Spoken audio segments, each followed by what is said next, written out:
My sister planned a lavish wedding funded by our parents, but weeks before the big day they handed me the bill. They had no idea what was coming next. I, 32, male, was the first child of my parents. My parents run a business in the healthcare industry. They were both involved in the business, which effectively left me parentless throughout my childhood.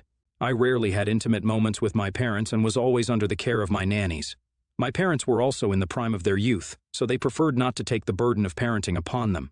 They led a lavish lifestyle, often spending more than what they earned, but since they both had hefty inheritances as a safety net, they always landed safely with their spendthrift habits. 8 years after my birth, my parents had a daughter, Emma.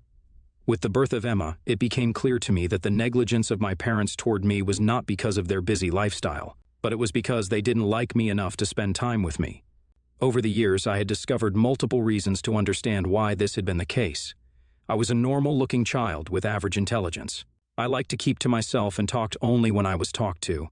Emma, on the other hand, was what my parents wanted to brand them as a perfect family in their business circles. She was a beautiful baby with blue eyes and curly golden hair. She got the best of both my parents, and even as a kid, she could grab the attention of a small crowd with her antics. Her addition branded my family as a perfect family. The special treatment endowed upon Emma doesn't mean that I had a hard life. I was privileged enough to attend an expensive private school and later an esteemed university, but the negligence that I faced during my life made me realize the need to work hard and earn respect in life. I worked my ass off in both school and university to grab a well-paying job. I worked hard at my job to progress forward as fast as I could. I still kept in contact with my parents, but the wound of childhood negligence never healed. Emma, being the golden child, was never forced by our parents to work hard. She was an average student in the first place, and that, coupled with how our parents spoiled her, she failed her classes. She stopped her education after high school, and our parents employed her at their enterprise. But even then, she was on leave for most days, and even when she came, she never stayed for more than a few hours. She had issues with all her coworkers, and people dreaded her presence in the workplace. I heard about Emma's temper tantrums in the office and the drama that follows them from friends and relatives back home. But what broke my heart was how my parents hid this from me. During one of the visits to my parents after I got my job and was well settled, I expected to have a chat with Emma on behalf of my parents. I thought an intervention at the family level would do her some good in her professional life. Emma was not present when I visited, and my parents made me feel like a fool by saying how half of their business was now being managed by Emma. I could feel that my parents were subtly comparing my achievements to those of Emma. That's when it hit me. For my parents, I'm the child that grew up without any interference from their side, and Emma was the child that grew up under their guidance. It would have been a shame for them that I was achieving more than Emma in life. At 19, I was already doing well in my university, while my sister, now at the same age, is partying around. Nothing much changed in the consecutive years as Emma continued living off our parents, and I progressed forward in my career. Though I did not know the exact reason, the relationship between Emma and me had strained during these years. As an elder brother, I understood what she might be going through. Everyone around, except our parents, compared her life to mine. She was constantly asked to trace my paths and be successful, but that was not what she wanted.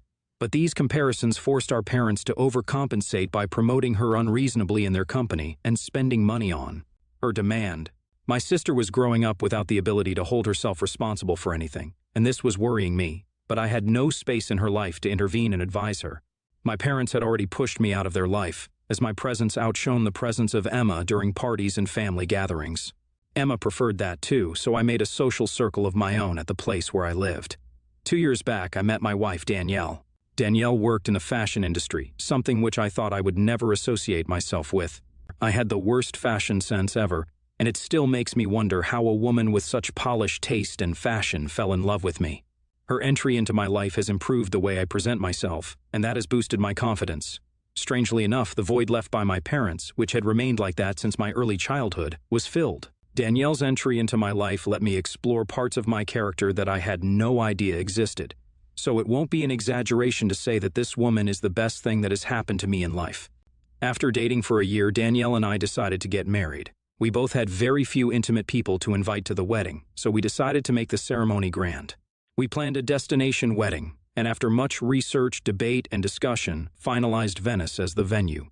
I don't want to get into the details of the ceremony, but we both booked tickets for the guests that we invited and hosted them in the best rooms possible. The ceremony itself was a novelty for most of the people involved. Emma asked me to book tickets for her boyfriend as well, which I happily obliged, though Danielle had asked me to reconsider the decision. Throughout the wedding, I could see the flame of jealousy in Emma's eyes, and she was constantly being consoled by our mother. My parents were in awe about the wedding that I had planned, but they made sure to keep their excitement to themselves. Even before the wedding, my family had avoided my advancements to hold a family dinner together with Danielle. They continued to do this after the wedding, so after a while, I left the plan. Around the same time, I got to know that my parents were bad-mouthing me to people around them, claiming how I had used their money to complete my studies and get a job, but how I had left them in their old age. My father even commented that he was not going to leave a penny out of his inheritance to me. My aunt on my father's side, who has always been on my team, was kind enough to warn me about what had been happening at home. It would be a lie if I said that it didn't hurt me. Losing your family is a big deal, and Danielle held me through that phase. A few months back, I got to know that my sister was planning her wedding.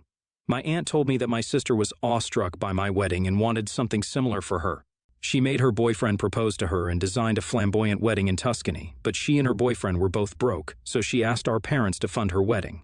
To nobody's surprise, they gleefully accepted her request. But they couldn't afford a Tuscany wedding, so they asked her to shift the location to Hawaii. After much resistance, my sister finally gave in, and she designed an exuberant wedding in Hawaii. Throughout this planning period, neither my parents nor my sister cared to involve me in any degree. I even met them once while this was happening, but they kept silent about the wedding preparations. So I decided to accept the reality that I would be uninvited to my sister's wedding. To my surprise, a few weeks back, my parents invited Danielle and me to dinner at their house. This was the first time they were inviting Danielle to their house. So my innocent mind thought that it would be the first step in mending my relationship with my parents. The dinner went fine, but after the dinner, my parents dropped the bomb. They said that they had suffered some major losses in business and had an expected lawsuit against them hanging over their heads like the sword of Damocles. So at that point, they couldn't afford my sister's wedding. But at the same time, they couldn't let their daughter down, so they invited me over to request me to bear the cost of her wedding. The dinner was not a means to fix the issues between my parents and me, but they were using me to make their golden child happy. I was furious on the inside, but without even consulting Danielle, I accepted their offer, but on two conditions. I wanted to have full control over the design of the wedding, and I wanted to have a speech on the wedding day. They were slightly surprised, as I was not usually the one to give speeches, but didn't care as I was helping them with saving the esteem of their favorite child. Unlike my wedding, Emma's wedding was very crowded. Apart from her friends, family members from both sides of our parents' families were also invited. This was the perfect opportunity to speak my heart out, and that's the reason why I decided to give the speech. The wedding day was today, and I could see how dissatisfied Emma was with the arrangements that I made. We had very different tastes, and I was sure that anything I chose would make her feel like it was a poor choice, but I was there just to deliver my speech. So when the time came, I asked Danielle to record my speech. "Ladies and gentlemen," I began, "I want to take a moment to thank my parents for giving me the opportunity to speak today." My parents looked at each other in confusion. They had expected me to say something about Emma, not them. "You see, for years, my parents have ignored me," I continued. "They never supported me or showed me the love and affection they showed my sister. But now that they need something from me, they come crawling back." There was an uncomfortable silence in the room. My words sunk in. My parents looked embarrassed and Emma looked like she was about to cry. "But I'm not bitter," I continued, smiling. "In fact, I'm grateful. You see, this wedding has allowed me to show my parents just how successful and accomplished I am, and I have to say, it feels pretty good." I went on to give a speech about the differential treatment that I suffered from my parents, and how it still hurt me in the middle of all my successes and accomplishments. My parents sat there in silence, their faces red with embarrassment. As I finished the speech, I walked over to my sister and hugged her. "I'm so happy for you," I said sincerely. "I hope you have a wonderful life with your husband."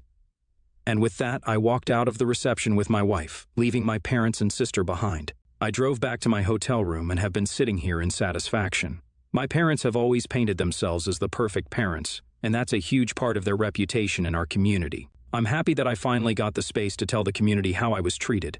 But at the same time, I feel a bit guilty about using my sister's wedding for it. Am I the a-hole for ruining my sister's wedding day by making a speech about the negligence I faced from my parents since childhood?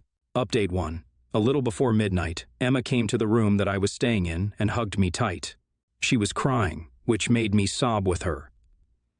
Danielle went out of the room to give us privacy. She told me how she had never known about my side of the story and had always assumed I was not attached to the family. Our parents had also made snide comments about me to her ever since she was a kid, which instilled a negative image of me in her mind. I apologized to her for ruining her wedding day, to which she was very understanding and even told me that our parents deserved it. This has been the most heartfelt conversation that I've had with my sister since her birth. Update 2. A week has passed. I hadn't met my father or mother before I left Hawaii, but today my mom called me to say that Emma had stopped talking to my father. My speech had left such an impact on her, but my father found my speech aggressive and disrespectful. He decided to cut all ties with me, but when Emma came to know about this, she stopped talking to him. My mother requested me to intervene somehow in this situation, as it was taking a toll on her. Update 3. Yesterday, I did the unthinkable. I invited all the members of the family to dinner and let them talk out their differences successfully. From feeling orphaned and lost for the past 32 years, I now feel like I'm leading a family. During the dinner, I talked out the differences I had with my dad, and though he was stubborn to accept his mistakes, I knew that he realized he was not a good father to me. My mom apologized to me for not being available to me as a mother. I didn't turn out bad, so I didn't have any reasons not to forgive her. By the time the dinner ended, I had made sure that the issues between my sister and my dad were also solved. It feels surreal to be involved in family matters. But my only fear is whether this will continue forward or not. Esh, your family is just a bunch of rich a-holes who have been making money for generations and have no idea what to do with it. What's wrong with being raised by nannies when people are leaving babies on the streets?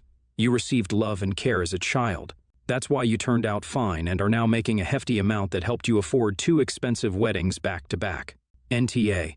But you could have done this early instead of being a doormat for these many years, hoping your family will learn from their mistakes and learn to love healthfully. From your side, you should learn to be more communicative instead of waiting till the last moment to explode. Next story. I'm 29, female. My fiancé, 31, male, are planning to get married next year. For some context, he is better off than me financially, no student debt, and a higher-paying job. We got a good handle on splitting costs. He owns our home, so I pay the bills. My name is not and will never be on the title. This was a joint decision I'm happy with.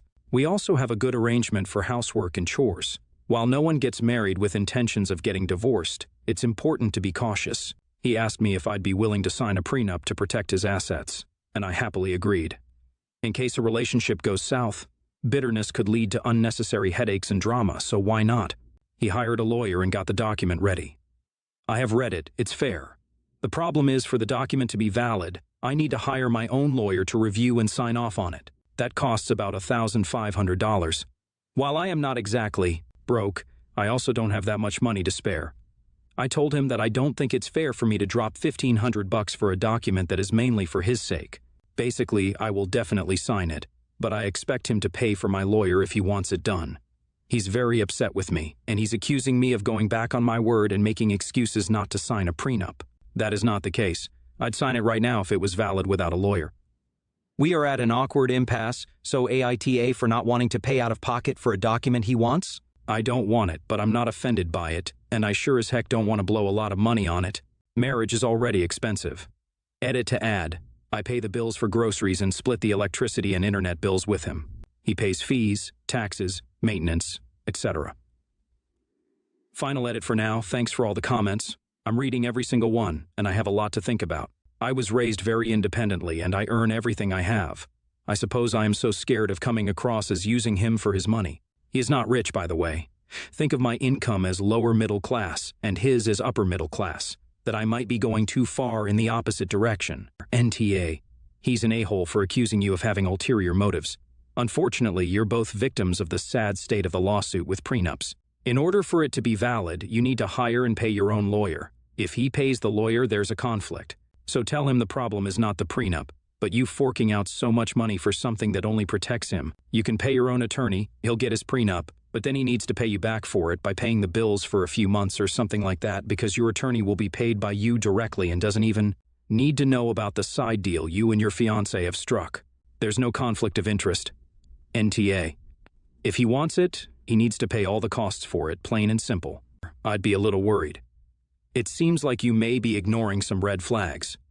Okay, so it's his house, but you specifically said you've agreed that your name will never be on the title, so you're throwing your money away, paying all the bills on a monthly basis, and all he's paying for is a mortgage for an asset only he will ever own.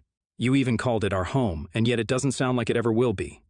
I'd rethink that decision long and hard, and if he refuses to cough up the money for the prenup he wants, think even longer and harder. NTA.